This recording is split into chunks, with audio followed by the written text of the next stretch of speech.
I'll tell you a story, give you an example of how this works, and I'll talk about Peter. So Peter's a highly seasoned executive. Like he's got good relationships, he's produces great results, but he found leading groups nerve-wracking.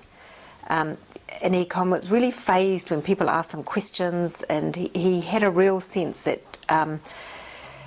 he was kind of warming up for combat whenever he went towards a group. He felt kind of anxious that he wasn't going to be able to deliver the goods, and what he was projecting to the group was a negative flow. Like he had a negative flow of feeling because he felt that negative flow from the group. He imagined the group was against him.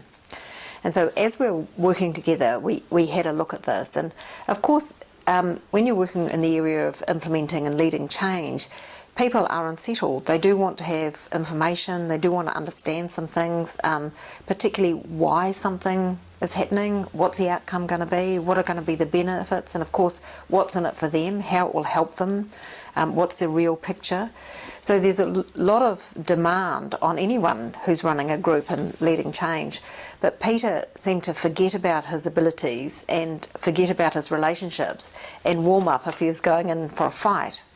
And this had an impact on him and on the group. So his anxiety and concern created this negativity and his sense that the group was negative to him.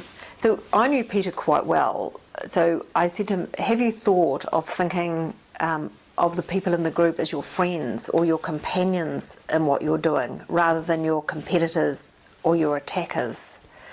And this idea resonated with him, that was possible. It was a bit of a weird idea, but he realised that he could warm up in that way.